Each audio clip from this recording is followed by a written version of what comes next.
palabra. Querido Padre bueno, ahora que vamos a abrir tu palabra, queremos pedir una doble porción de tu Santo Espíritu se mueva en cada uno de nosotros.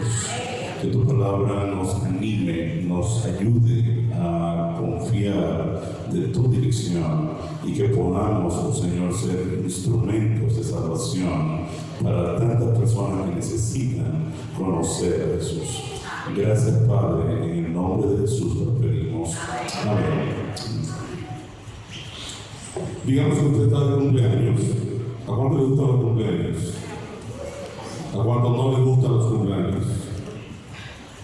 A todos nos gustan los cumpleaños, ¿cierto? ¿Cuál es la parte favorita de un cumpleaños? El bizcocho. A usted le gusta comer mucho bizcocho, ya lo digo rápido. El bizcocho, ¿cierto? Bien, usted está de cumpleaños y usted recibe 2 tarjetas para escoger una de ellas. Usted va a recibir 2 regalos y tiene que escoger uno de esos 2 regalos. Y uno quiere saber cuál regalo usted escoge, ¿cierto? Los regalos son 2 tarjetas. En una tarjeta, cuando usted la abre, dice: de aceptar este regalo, usted va a tener salud durante todo el resto de su vida. Es un regalo. No, ni siquiera le va a doler la cabeza. Usted va a tener 0 problemas de salud durante toda su vida. Queremos eso. Cuando usted ve la otra tarjeta dice: de usted aceptar este regalo, usted va a contar con la presencia de Dios durante todo el resto de su vida. ¿Cuál regalo usted aceptaría? Quiero ver lo que aceptarían la salud. ¿Sí? ¿Cuánto aceptarían tener la presencia de Dios toda su vida? Usted no puede coger los 2 regalos, es uno de los 2. ¿Seguro? ¿La presencia de Dios? Sí. Uno de los regalos más extraordinarios que obtienen los creyentes que han aceptado el Evangelio es el regalo de la presencia de Dios. El apóstol Pablo señala que nuestro cuerpo es, ¿qué cosa? Templo del Espíritu Santo, donde viene a morar, ¿quién? La presencia de Dios en nuestras vidas. Yo no puedo imaginar a un creyente que no desee contar con la presencia de Dios. Sería muy extraño que yo le diga: ¿a usted le gustaría, no me suyo? José, ¿a usted le gustaría contar con la presencia de Dios? Y que José me diga: no quiero. Entonces sería una cosa como extraña, ¿cierto? Habría que hacer una radiografía a José, llevarlo al médico urgentemente y analizar cuál es el problema de José, ¿cierto? O sea, yo me imaginaría un creyente que no quiera contar con la presencia de Dios. Si hay algo que se puede decir con toda seguridad, que más desea un creyente es tener la certeza que Dios está conmigo, que está dirigiendo mi vida. ¿No? En Éxodo 3:12, por ejemplo, Dios le dice a Moisés: ve a Faraón, porque yo estaré contigo. Ve a Faraón, porque yo voy a estar contigo. Digamos que usted está desempleado y un ángel del cielo le dice: vaya a tal empresa, que Dios le manda a decir que Él está con usted. ¿No es extraordinario saber que Dios está acompañándome en cada cosa que voy a hacer? En Éxodo 33:14, Dios le dice a Moisés: mi presencia irá contigo y te dará descanso. Y digo: wow, ¿cómo si yo me sentiría si Dios me dijera: Ricardo, mi presencia irá contigo y tú vas a tener descanso? ¿No es algo extraordinario? No bueno, ¿cierto? No bueno. El Salmista 23:4, en el Salmo 23:4, el Salmista dice, Salmo 23:4, que él no tendrá temor alguno porque Dios estará con él. ¿Cierto? Salmo 23. Jehová es mi pastor, nada me faltará. En lugar de todos partos, me da descansar, ¿cierto? Y termina diciendo: no tendré temor alguno porque tú estarás conmigo. Dios le dice a Abraham Génesis 26:3. Estaré contigo y te bendeciré. De hecho, Abraham estaba tan consciente de que la presencia de Dios estaba con él, que cuando va a buscar una esposa para Isaac, en Génesis 24:40, Abraham le dice a su siervo, en Génesis 24:40, Jehová, en cuya presencia he andado, enviará su ángel contigo y prosperará tu camino. Abraham está consciente que él ha caminado en la presencia de Dios en todo momento. Y no sería extraordinario yo saber, ¿verdad?, que la presencia de Dios está conmigo y yo decirle a mi esposa, ¿sabes? Yo he andado siempre en la presencia de Dios. Decirle a mis hijos, Jehová, en cuya presencia yo he andado, los va a bendecir, los va a cuidar, los va a proteger. Yo me pregunto, ¿se dan cuenta las personas que me rodean que la presencia de Dios está conmigo? Cuando ustedes se relacionan con sus vecinos, quizás con su esposo, o si es un caballero con su esposa, ¿se dan cuenta sus familiares cercanos que la presencia de Dios está en usted?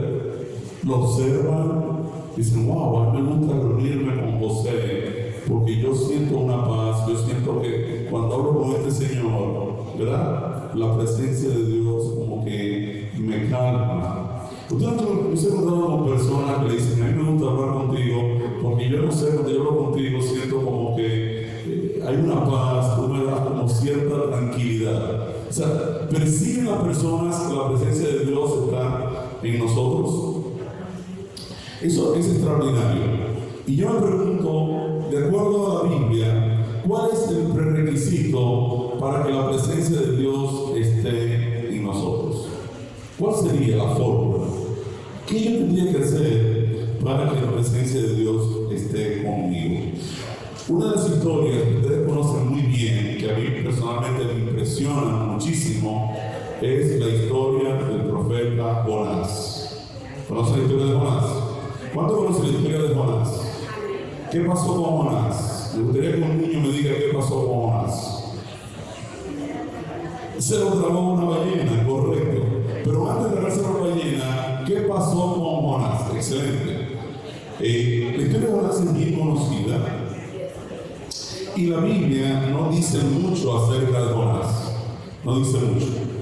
No dice quién era Jonás, solo dice quién era su papá. Pero lo cierto es que el libro es muy corto y Dios le dice a Jonás, echa para acá que quiero hablar contigo.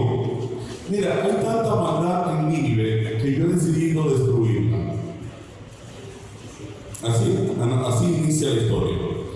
Cuando uno lee la historia completamente, uno se da cuenta que Jonás está completamente de acuerdo con que Dios destruya a Nínive. Incluso luce que hasta se puso contento. Excelente, qué buena idea. Esa gente son tan malos que merecen qué cosa. Una de las cosas que me parece extraño, pero que es muy común en las películas hoy en día de Hollywood, es que usted ve que las películas siempre tienen un grupo de personas o una persona que es muy malo y un grupo de personas que son buenas. Por lo general, el protagonista es el bueno, ¿cierto? Y de lo que trata la película siempre es de cómo los buenos terminan ¿qué? Matando a los malos. Así que, para Jonás, la idea de que Nínive sea destruida es una decisión muy interesante de parte de Dios. Hasta aquí no hay ningún problema, ¿verdad? Jonás está contento de destruir a Nínive. Solo hay un pequeño detalle, y es que Dios le dice a Jonás, solo necesito que tú vayas a Nínive y le digas que yo la voy a destruir. Dice, ¿qué? Pero, ¿qué es lo que tú me estás diciendo? Si tú la vas a destruir, destruyela y punto. ¿Qué tengo yo que ver con eso? O sea, para que tú me mandas a mí a decirle a un grupo de tipos que son malos que tú lo vas a destruir. Además, si mañana esos tipos se arrepienten, ¿qué tú vas a hacer? Lo vas a perdonar. ¿Y cómo yo voy a quedar como profeta? Porque yo le dije, tú lo vas a destruir y ahora tú no lo destruiste y ahora tenemos qué cosa. Un profeta que dijo una cosa que no se cumplió. Pero Dios le dice, Jonás, ve y díselo. Obviamente Jonás no es de Nínive, porque si él fuera de Nínive, a él le gustaría que alguien venga y le advierte y le dice, mira, la ciudad la van a destruir, así que ponte frío allá en el cielo, ¿cierto? Como dicen los tigres del barrio. Tú estás caliente, ¿cierto? Pónganse cómo, pónganse fríos, ¿sí? Jonás se encuentra en el equipo contrario.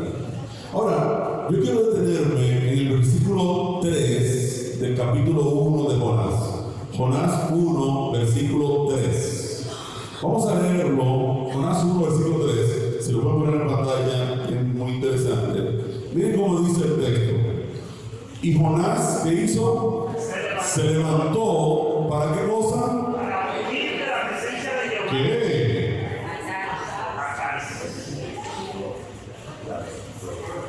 Esto se cae. Dame un poco, ya lo me pasa como Jonás. ¿Qué está haciendo Jonás? ¿Se prepara para qué? ¿Para huir de qué? La presencia de Jehová. ¿Cómo? Y no decíamos que un creyente quiere qué cosa. La presencia de Dios. Y como este tipo, que es no solo un creyente, es un profeta, quiere qué cosa. ¿Huir de quién? La presencia de Jehová. ¿Ustedes no me dijeron ahorita que preferían la presencia de Dios toda su vida en vez de tener salud toda su vida? ¿Cómo este tipo entonces ahora quiere huir de la presencia de Dios? Miren qué dice. Y descendió a Jope.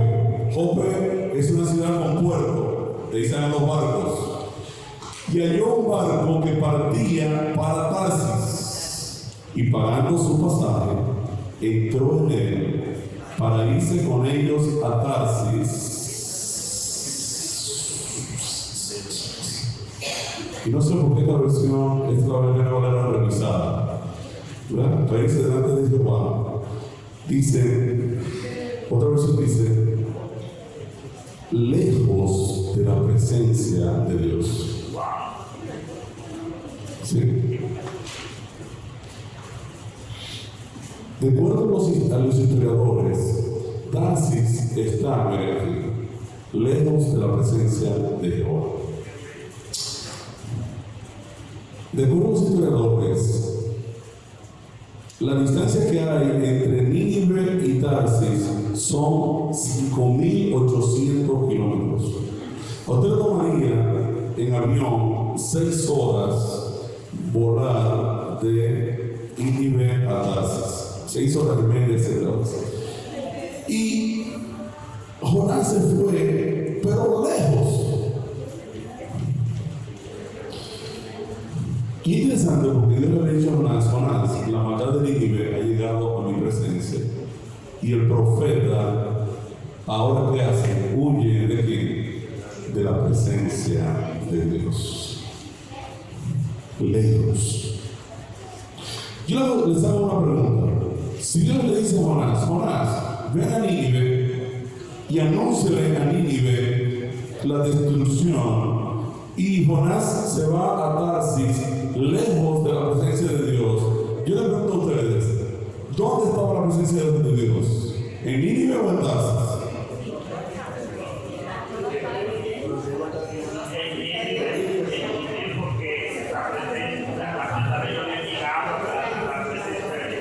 ¿Dónde está la presencia de Dios? Nínive o Tarsis. ¿Cuántos creen que estaban en Nínive?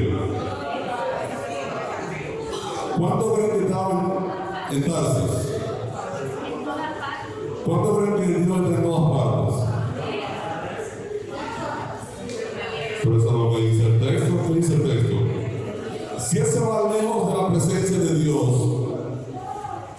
Tarsis no puede estar en la presencia de Dios, porque Tarsis es el sitio donde está lejos de la presencia de Dios.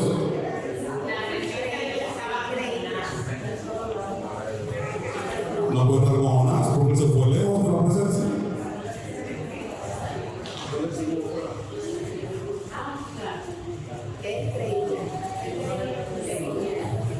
Tenemos un problema aquí, ¿cierto? ¿Dónde está la presencia de Dios? ¿En Nínive o en Tarsis? Usted dijo al principio que Dios habita en nuestra mente, en nuestra cabeza, en nuestro ser. Entonces, aunque Él se fuera lejos, Él la iba a llevar consigo. No, porque el texto dice que él se va lejos de la presencia de Dios. La presencia de Dios no puede estar con él, porque estaría muy cerca. Si está todavía en él, está al lado de él, está dentro de él. Sí, hermano. Por la desobediencia, ya está lejos de Dios. Está desobedeciendo el mandato del Señor.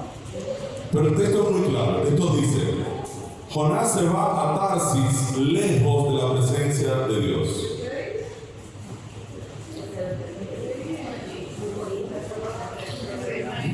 Es lo que Él creía, pero Cuando los discípulos le dicen a Jesús: Señor, enséñanos a orar, ¿qué le dice Jesús a los discípulos? Padre nuestro que estás en todas partes.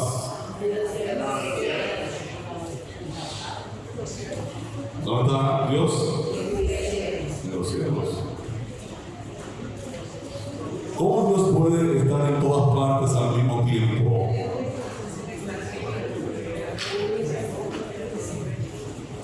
Una pregunta de examen, ese no es el tema de hoy. Pero lo que quiero decir a ustedes es que Dios está en un sitio y Dios no tiene que estar físicamente en China para saber lo que está pasando en China.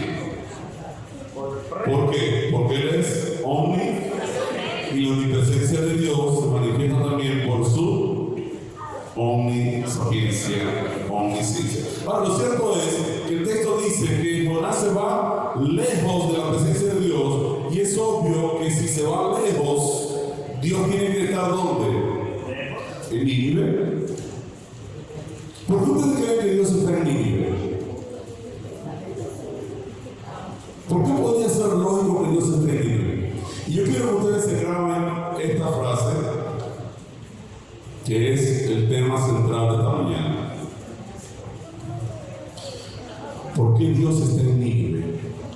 Porque la presencia de Dios siempre va a estar donde está su misión. Amén.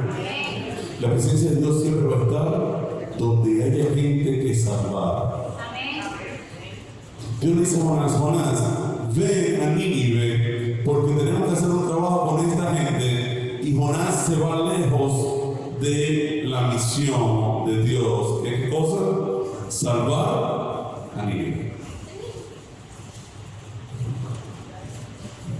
La misión de Jonás no es salvar a Nínive. Esa es la misión de quién? De Dios. Por eso Dios hace acto de presencia en Nínive. La misión de Dios es salvar a Nínive.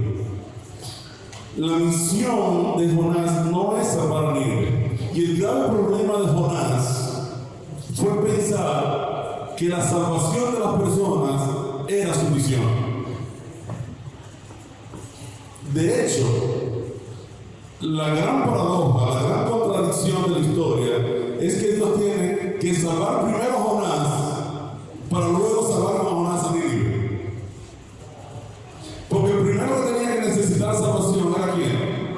Jonás. De hecho, Jonás estaba metido en una ballena en lo profundo del mar, y ahí el hombre dice: Dios mío, sálvame. ¿Estoy donde? En el abismo. ¿Cierto? Quiere decir que la primera persona que Dios tuvo que salvar en la historia de Jonás es ¿a quién? A Jonás. Y ahora con Jonás poder ir y trabajar con Nínive. Y es muy importante que nosotros sepamos esto.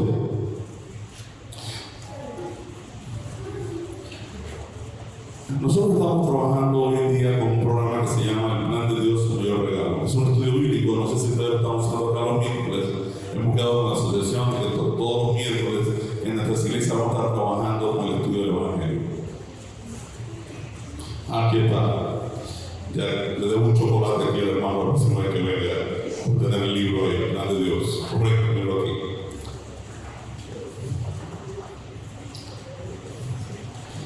Nosotros hemos hecho muchísimos grupos pequeños y hemos visto cómo Dios, de hecho, ha obrado en la vida de las personas que han estudiado el plan de salvación y entran en los grupos pequeños. Pero yo todavía no sé, habiendo hecho muchos grupos pequeños, cómo Dios puede salvar a las personas. Es una cosa, es un misterio. Es un misterio. El fin de semana pasado, el anterior, nos invitaron a ir a Puerto Rico a hablarle a nuestros hermanos sobre el programa El Plan de Dios. Cuando salimos el miércoles, regresamos el domingo, cuando estoy saliendo de mi casa para montar el carro para ir al aeropuerto, me devuelvo y digo, déjame llevarme un libro del Plan de Dios, por si lo necesitamos para presentárselo a los lados. Cuando voy a tomar el libro que estaba en el baúl del carro, mi hijo sale a despedirse y me dice, ¿qué estás haciendo? Dice, no, me estoy llevando un libro para meterlo en mi mochila. Me dice, llévate 2 libros más de lo que tú te pensabas llevar. Yo me pensaba llevar 1, pues llévate 3. Me dice, llevo 3. Perfecto. Me despido, le doy un beso a mi hijo, a mi esposo, todo, y nos vamos con Edgar. Llegamos al aeropuerto, nos chequeamos en la línea aérea, entramos a migración. Edgar Pérez se va por una oficial de migración, yo me voy por otro oficial de migración en la fila, y Edgar llega a donde esta señora que está tomándose un té en ese momento, y cuando él se le para enfrente, la señora se está tomando el té, y la señora le dice, no, pero tómese su té tranquilo, yo le espero. Edgar andaba con este mismo t-shirt, Ministerio Regalo de Dios. La señora dice, oh, pero usted es cristiano. Dice, sí, yo soy cristiano. ¿Y usted es cristiano? Dice, sí, yo soy pentecostal de no sé qué iglesia. Ah, pero qué bueno, excelente. ¿Y usted qué se dedica? Le dice, no, nosotros tenemos un ministerio, estamos estudiando el Evangelio y demás. Yo termino de chequearme por allá. Y dice, pero usted tenía paso rápido. Dice, sí, tenemos paso rápido. Y si usted tiene paso rápido, ¿por qué entonces pasa por aquí por los oficiales? Dice, la única razón por la que yo estoy aquí, le dice Jorge, es porque el Señor me dijo que pasara por aquí para salvarte a ti. Dice, ¿cómo? Sí. Entonces, él me hace una seña que vaya. Cuando yo voy para allá, me dice, déjame presentarte a mi amiga, que eran amigos, que más rápido es a mí. A mi amiga, la oficial fulana de tal, ella es cristiana. Digo, oh, pero es extraordinario. Entonces le digo a la señora, ¿le puedo hacer un regalo? Y ella me dice, pues claro que sí. Le saqué, ¿qué cosa? Un libro del Plan de Dios. Y se lo regalé. ¿Cuántos libros quedan? 2. Y ahí conversamos, los oficiales de migración empezaron a observar que la señora recibió un regalo, se pusieron como medio celositos todos, pero pasamos ahí un momento especial, tomamos el teléfono a la señora y nos fuimos. Era alrededor de la 1 de la tarde, hacía un poquito de hambre. Típicamente nosotros cuando viajamos nos quedamos en un restaurancito ahí en el aeropuerto que tiene comida típica. Nosotros los dominicanos somos débiles con el arroz, la habichuela, la verdad, todo eso. Somos ñoños con eso, ¿sí? Pero yo le digo a Jorge, si nos comemos muy pesado, el pastor que nos va a recoger nos dijo que nos va a invitar a cenar, comamos algo ligero. ¿Qué le parece que comemos una pizza? Dice, ah, perfecto, mira, aquí al lado de una pizza que se llama Buona Pizza. Y bueno, vamos por allá. Entonces yo llego y le digo a 2 jóvenes, había un joven y una jovencita, y le digo, esta Buona Pizza es buena. Y dice, pues claro que es buena, me dice la joven. Y digo, ¿y por qué usted dice que es buena? Dice, porque yo soy la que la hago. Digo, ah, bueno, pues excelente. Y digo, ¿y de qué tenemos pizza? Y dice el joven dice, tenemos pizza de jamón y queso. No, pero ya usted empezó mal.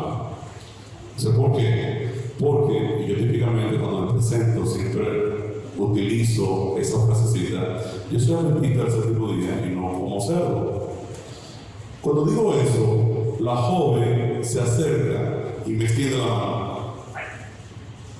Y yo quedo en shock. Y le digo, tú eres adventista. Me dice, yo era. ¿Cómo que tú eres? ¿Cómo es posible eso? Y conocimos a Jerica. ¿Cuántos libros van? ¿Cuántos libros van? Mira, no, pero ya no. Ahí se fue el otro libro del plan de Dios para Jerica. ¿Sí? Conocimos a Jerica, tomamos su teléfono, donde ella se congrega, su familia sigue siendo adventista, ella va ocasionalmente a la iglesia, y ahora ¿qué hacemos? El contacto con Jerica, ¿para qué? Para dar seguimiento. Nos montamos al avión, yo me tocó la ventana, Jorge se cogió el centro y queda el otro asiento al lado de Jorge. Y aquí llega Wendy. Wendy es una líder de la empresa Pandora que vende joyas para damas. Wendy se sienta al lado de nosotros, empieza el conversatorio. ¿Dónde se pone el tercer libro? Oh, bueno. ¿Por qué salimos con 3 libros? ¿Quién decidió que eran 3 libros que mayores? Dios santo. Dios lo escribió y habló a través de su Dios. En Hechos 2:47. Hechos 2:47 nos dice que no somos nosotros los que añadimos a la iglesia los que van a ser salvos, sino ¿quién que los añade? Dios los añade. Y si Dios no está añadiendo personas a nuestra iglesia, yo tengo que estar bien preocupado de por qué Dios no lo está haciendo. Porque entonces hay algún problema con la presencia de Dios en nosotros. Cuando Dios deja su trono en el cielo, ¿ve? Y se mueve para llegar a una ciudad llena de pecadores y ofrecerle la salvación, lo hace porque es importante para él. Amén. Hechos 20:28 nos dice que para Dios la iglesia es importante porque Él la ganó con su propia sangre, Y la gran pregunta que yo me hago, Ricardo, ¿dónde tú estás? ¿Estás en Tarsis? ¿O estás en Nínive salvando a las personas? ¿Dónde estás? En Lucas 15:4 y Mateo 18:12-14. Pero podemos abrir Lucas 15:4. Jesús narra una parábola y le dice a los discípulos, ¿a ustedes qué les parece? Lucas 15:4, mira si tú lo tienes, para ver si todos lo leemos. Lucas 15:4, ¿qué nos dice?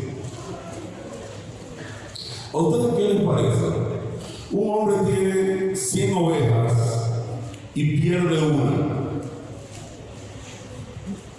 Dice, no deja las 99 y sale a buscar la que se perdió hasta encontrarla. Amén. Sí. En Mateo 18:12-14 dice, no deja las 99 y va por los montes a buscar la que se habría descarriado. Y si la encuentra, de cierto os digo que se regocija más por aquella que por las 99 que no se descarriaron. Así no es la voluntad de mi Padre que está en los cielos que se pierda uno de estos pequeños. ¿Qué es lo que Dios no quiere? Que se le pierda uno de sus pequeños. Quiere decir que Dios tiene muy claro cuál es la misión nuestra de que no se le pierda ¿qué? Nadie. Ahora, en la historia de las 100 ovejas que se pierde una y el pastor deja las 99 para buscar la perdida, ¿dónde se encuentra la presencia del pastor? ¿Con las 99 o con la perdida? La perdida.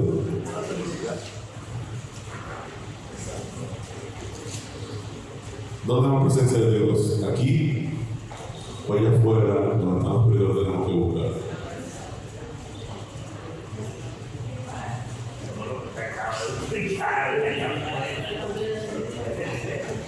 Oh, voy a hablar, perdón.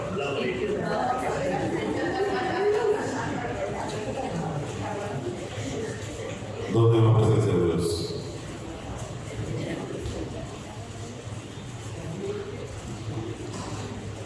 Cuando se trata de salvar, Dios siempre va a poner en prioridad la salvación de un perdido antes que cualquier otra cosa. De hecho, lo demostró. Dios deja a todos los ángeles fieles en el cielo, deja su trono, los deja allá tranquilos y sale a buscar ¿a quién? A ti y a mí.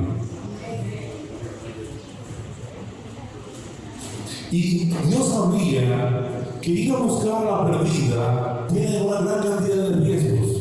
El pastor sabe que buscar a la que se perdió implica verse con fieras, con obstáculos, incluso probablemente hasta encontrar la muerte en eso. Y Cristo deja el cielo con toda cantidad de ovejas fieles y viene a la tierra y entrega su propia vida con el objetivo de que nosotros encontremos la salvación eterna. Amén. Yo no quiero que ustedes me malinterpreten que ya yo no en la iglesia. No estoy diciendo eso. Pero cuando nosotros venimos a la iglesia, tenemos que saber cuál es la razón de por qué existe la iglesia.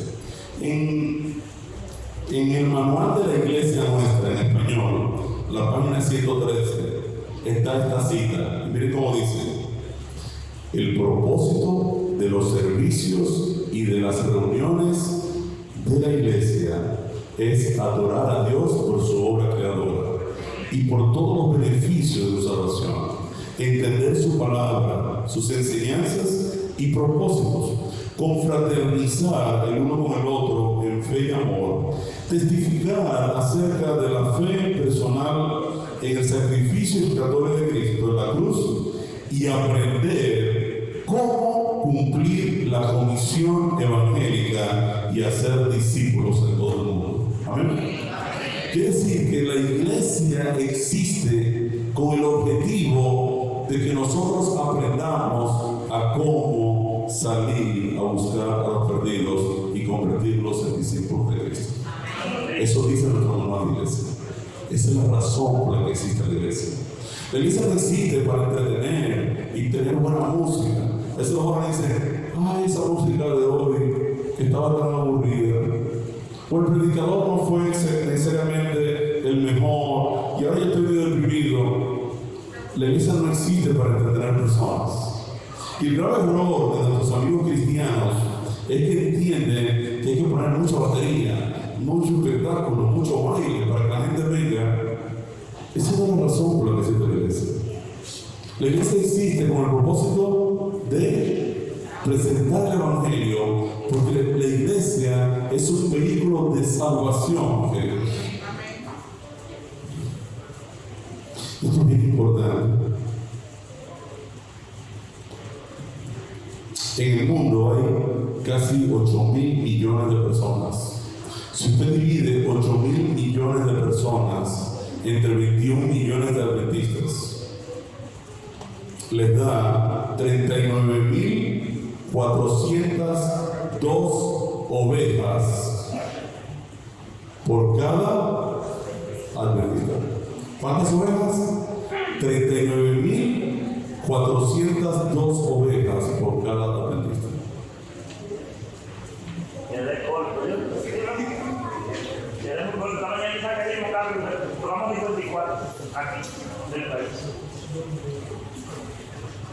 Yo les pregunto a ustedes, si el pastor deja 99 para buscar una que está perdida, ¿no va a dejar 99 para buscar 39.402? Claro que sí. Podemos pasamos la vida entera entretenidos en las iglesias, cuando la presencia de Dios nos está esperando en Nínive para salvar a las personas. Señor, ¿puedes repetir una palabra que usted dijo? O sea, ¿entre cuántos? ¿Entre qué? 39.402. ¿Entretenido de dónde? ¿Entretenido dónde? No, 39.402 personas por cada 99 artistas. ¿Piensan que Dios va a quedar sentado en el cielo cuando hay tantas ovejas que hay que salvar? Yo no lo creo.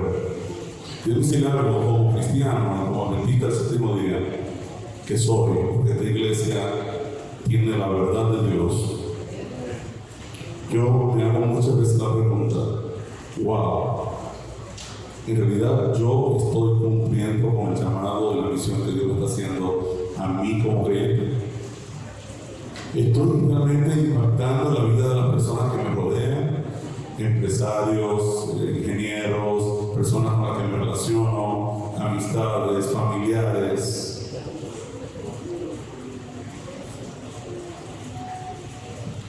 Jesús dijo, toda autoridad me es dada en el cielo y en la tierra, por tanto, id y hacer discípulos a todas las naciones. Y él termina diciendo, y he aquí, yo estoy con ustedes todos los días hasta el fin del mundo. Amén. Gloria a Dios.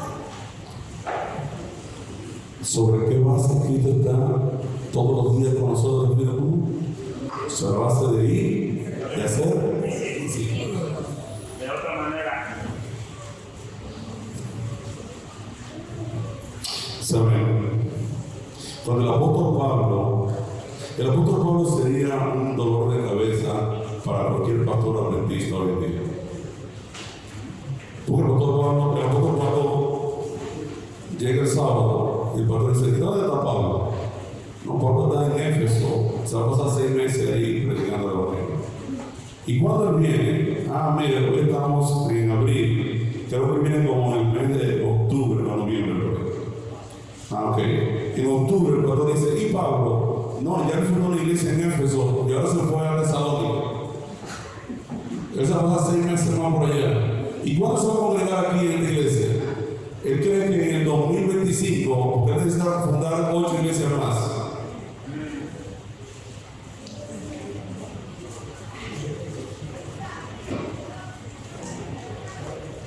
A veces los pastores quisieran tener a todo el mundo sentado en la iglesia.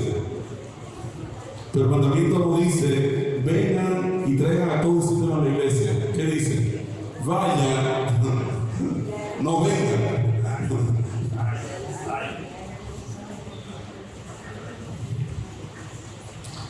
Porque el apóstol Pablo se movía a un lugar a fundar una iglesia. ¿Saben qué significa eso? Que él era la iglesia. Pablo no llegaba a Filipo y hacía lo que nosotros hacemos. Por ejemplo, para yo llegar aquí a la iglesia, el hermano Mariano me manda un location. Entonces, aparece un location. Yo cliqueo, aparece Google Maps y me dice la ruta. Ahí te llega.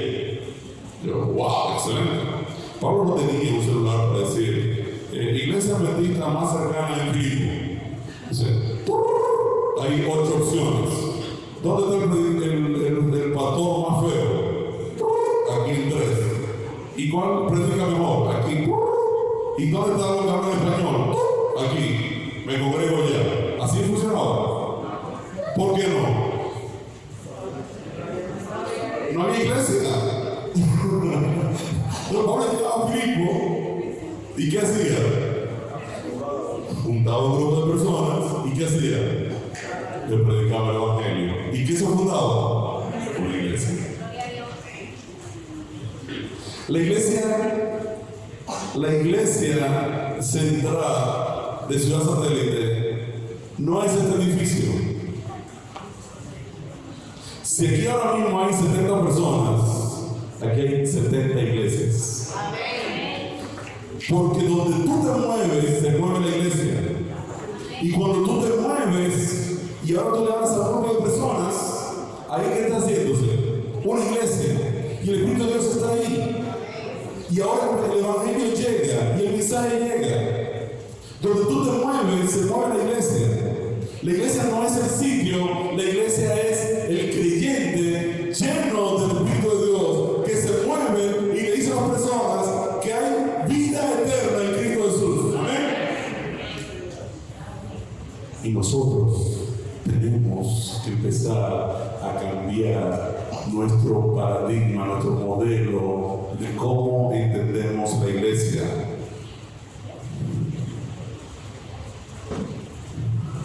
Conversaba con un líder de esta iglesia que me decía, tranquilo, al final del tiempo el Espíritu de Dios se va a derramar y el Evangelio se va a predicar. Y yo decía, oh, excelente. Dice, ¿qué tú me estás diciendo? Me voy a la mecedora a cantar hacia un caminamos.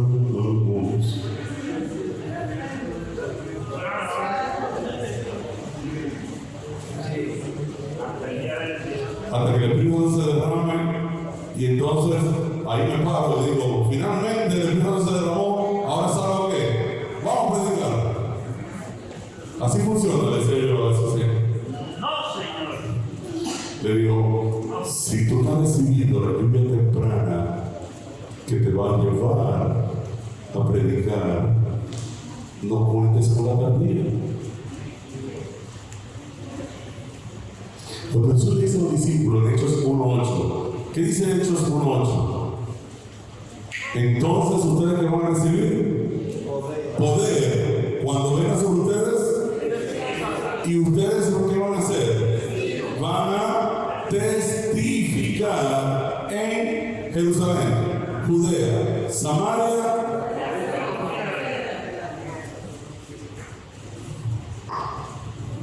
para que Dios envíe el Espíritu Santo a mi vida, para testificar, para hacer discípulos.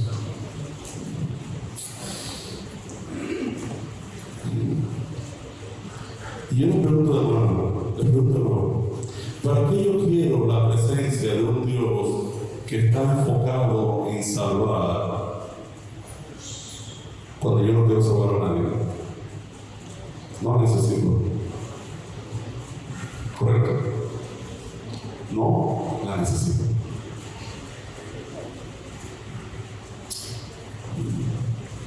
Muchas veces nos convertimos en personas amantes de juntas de iglesia, juntas administrativas, reuniones de todas índoles, semanas proféticas y una cantidad de taxis que nos mantienen entretenidos en una cantidad de cosas, pero no queremos compartir el Evangelio con las personas que ni siquiera nos rodean. Y esto es un tema muy serio porque yo he reflexionado mucho en la cantidad de años que yo tengo en esta iglesia, donde yo he perdido una cantidad de tiempo enorme. Y yo no puedo decir que un primer anciano no trabaja. Trabaja. Yo soy un primer anciano muchísimas veces, tesorero de iglesia, director de mayordomía, encargado de nuestra persona. O sea, hay una cantidad de trabajo, y reunión y trabajo, y usted los sábados de la noche llega cansado a su casa. De hecho, para nosotros los adventistas, el día de descanso no es el sábado, es el domingo.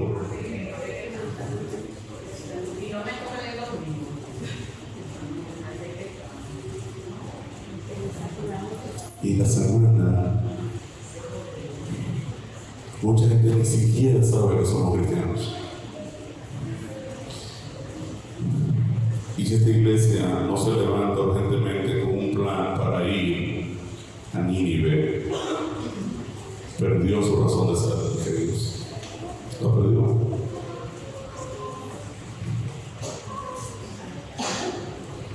Nosotros invertimos una cantidad de dinero en tratar de cosechar en conferencia, y se bautizan 3 y salen 5, y bueno, y se bautizan 2 y salen 4, y tú dices, y conferencia. Queremos cosechar cuando no hemos sembrado.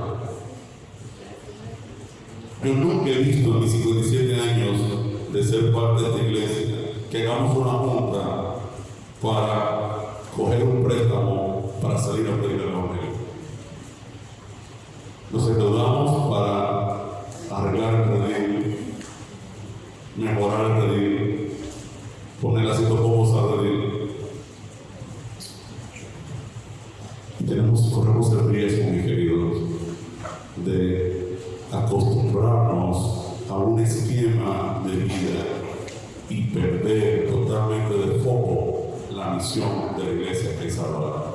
1 Timoteo 2, 3 y 4, el apóstol Pablo tiene una cita que para mí es sencillamente impresionante, porque el apóstol Pablo en este texto me dice, porque, como dice 1 Timoteo 2, 3 y 4, porque esto es bueno y agradable delante de Dios nuestro Salvador, el cual quiere, y aquí viene lo que Dios quiere, que todos los hombres sean salvos y vengan al conocimiento de la verdad. ¿Qué es lo que Dios quiere? La voluntad de Dios es que la persona se salve. En Mateo 7, 21 al 23, es uno de los pasajes para mí más terribles. Un grupo de personas, dice Jesús, se va a acercar al final del tiempo. Personas que no quisieron hacer la voluntad de su Padre que está en el cielo. ¿Cuál es la voluntad del Padre? Que todos los hombres sean salvos y conociendo la verdad. Que no se pierda ninguno de los pequeños. Y estas personas que no quisieron hacer la voluntad de su Padre que está en los cielos, iban a venir y dicen, Señor, Señor, ¿cómo va a ser que nos quedamos fuera? En tu nombre hicimos milagros, en tu nombre hicimos reuniones, en tu nombre echamos fuera demonios. Y yo les diré, yo nunca estuve con ustedes, yo nunca lo conocí. Mi presencia nunca estuvo con ustedes. Porque la presencia de Dios siempre va a estar donde está su visión.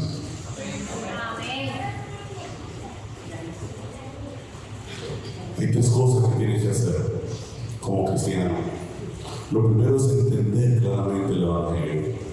El Evangelio es una buena noticia. ¿Cuál es la buena noticia del Evangelio? La buena noticia del Evangelio es que todos estábamos perdidos. Y Cristo, que es el creador de todas las cosas, baja de su trono, negocia con el pecado, que dice el pecado, pecado, dame a los miles de millones de seres humanos que tienes atrapados, devuélvemelos, porque yo les quiero la vida eterna. Y el pecado le dice, no, tú tienes que buscarme miles de millones de vidas eternas que puedan morir en lugar de los pecadores. Y Jesús le dice, pues toma la vida mía, que es la que sostiene todo lo que está vivo en el universo, y equivale a los miles de millones de criaturas vivas. Toma mi vida y libérame a los pecadores para salvación y vida eterna. Sin considerar mis pecados, sin considerar mis acciones, Cristo asume mi condena y a cambio me oferta su vida eterna. Y por la fe yo me apropio de esa tierra. Y entonces conocer el Evangelio, mis queridos. En las iglesias no hemos inventado una cantidad de maneras de Dios salvar. Si usted come pollo, se pierde. Si come queso con lactosa, se pierde. Si come aquello, se pierde. Y entonces uno dice, wow. ¿Y cómo alcanzo la salvación?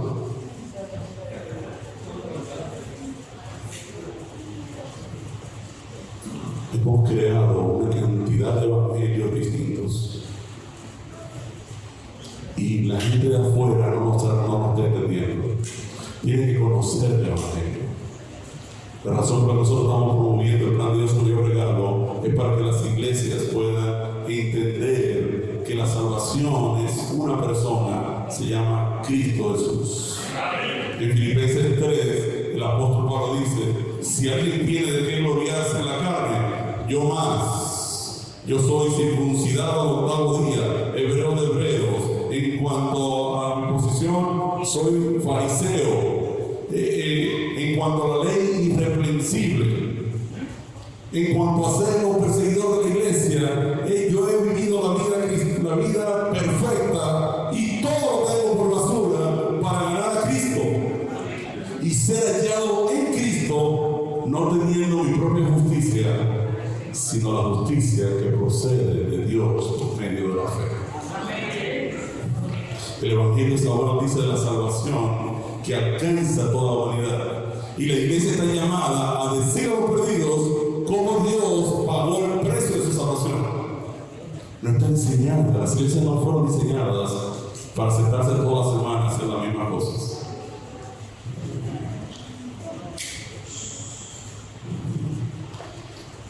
Tienes que conocer el Evangelio, tienes que vivir el Evangelio. La gente tiene que ver que Dios ha transformado tu vida, en tu accionar, en la forma en que tú amas, en la forma en que te preocupas por el otro. La gente tiene que ver una diferencia grande en tu manera de comportarte, en tu manera de reaccionar frente a las situaciones difíciles. Y tiene que tener una estrategia de cómo multiplicarte, de cómo compartir el Evangelio. El apóstol Pablo tenía una estrategia de multiplicación. Él decía, para el judío me hice judío, para el gentil me hice gentil, para el débil me hice débil, para el fuerte me hice fuerte, y para todos me hice de todo con tratar de ver si ganaba alguno de ellos. Tres cosas tienen que hacer: conocer el Evangelio, vivir el Evangelio y compartir el Evangelio. ¿Dónde encuentro la presencia de Dios? En el discipulado. ¿Por qué? Porque la presencia de Dios siempre estará donde está su misión. Amén. ¿Quieres contar con la presencia de Dios en tu vida cada día? Entonces empieza a prepararte, estudia el plan de salvación, empieza a entender que wow, el Evangelio es una cosa extraordinaria. Y cuando tú llegues a la conclusión de decir, yo le decía a un ingeniero amigo mío, yo he llegado a la conclusión de que si no existiera el Evangelio, mi querido, yo no hago nada en este planeta. Quiero hacer un análisis muy sencillo.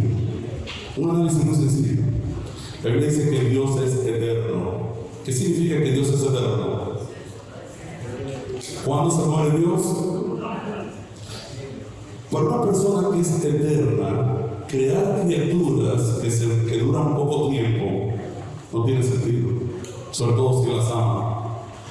Quiere decir que cuando Dios creó al ser humano, tuvo que haberlo creado en amor, con un propósito que eterno.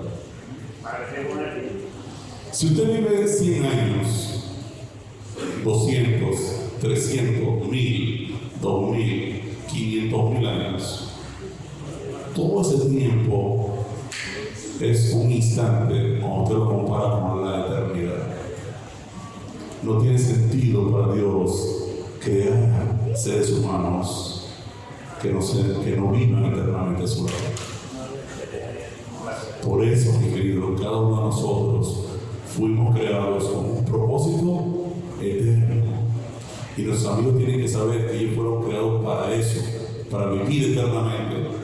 Y que la eternidad de ellos ya fue pagada en la cruz del Calvario por Cristo Jesús. ¿Cuántos de ustedes se animarían ahora a pensar en por lo menos tener un discípulo? Anímense. Mi vida cristiana ha cambiado al momento en que yo empecé a trabajar hacia el discipulado. Totalmente. Las 3 personas con las que nos encontramos en el aeropuerto, nos reímos, nos gozamos con ellos. Ellos vieron cristianos felices que decían, wow, te tenemos un regalo. Tu vida como cristiano cambia totalmente cuando tu enfoque está en Nínive y no en Tarsis. Y termino diciéndote, ¿te animarías a pensar seriamente en iniciar un programa de discipulado personal y compartir el Evangelio? Puede ser un amigo tuyo, una persona cercana. No tengas temor. Empieza con una gente que no le moleste que te equivoques o que no encuentres el texto bíblico, pero arranca por lo menos con una persona.